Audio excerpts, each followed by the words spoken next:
Speaker number 345, Iona Bonamis. Hi, my name is Iona Bonamis, and my Chinese name is Toasty Wing. I'm a resident and homeowner in Vancouver, working mom to 2 young kids, and co-chair of Women Transforming Cities. I'm speaking in opposition to the proposed budget due to the lack of transparency of what will be cut and the profound impact that a cut of $120 million in services will have on our communities. As a former City of Vancouver employee, I can tell you there are hundreds of staff who don't directly work on frontline services, but they provide vital services to the residents of the city, and there are not pet projects.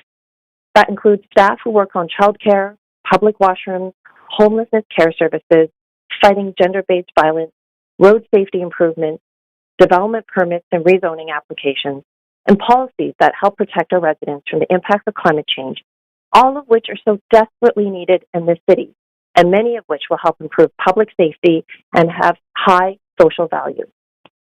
There is no way a cut of $120 million won't impact the reliability, quality, and accessibility of these services that make life more affordable, and reducing any of the services would be a major blow to the health of our city and residents. A 0% tax increase may save some residents, such as myself, a few dollars this year. But in the long run, we'll see higher social costs related to housing, healthcare, childcare, and climate impact if we don't invest in a healthy, inclusive, and resilient city now. I also want to touch on morale. As Councillor Classen said yesterday, morale is the underpinning of any organization. I've reached out to a number of my former colleagues who work at the city to see how they're doing. They've informed me that the cut to staffing is creating a stressful work environment, and staff's morale is at an all-time low, and they don't feel supported by this council. One person even said, and I quote, "It's a toxic work environment." How can you expect people to do good work when that's how they feel? Well, it might be just numbers to you. These are hundreds of real people and their families who are being affected, and tens of thousands more will be impacted due to the loss or reduction in services. And this just really breaks my heart. Even in the survey the city conducted showed that most residents and businesses are supportive of some increase in property tax.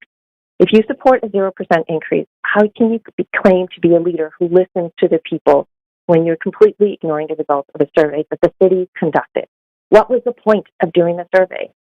I therefore implore you to refer this proposed budget back to staff and direct them to publish a line-by-line breakdown of all proposed cuts, as well as to protect services and programs that make our city more inclusive, affordable, and that prevent public safety and health issues from happening in the first place.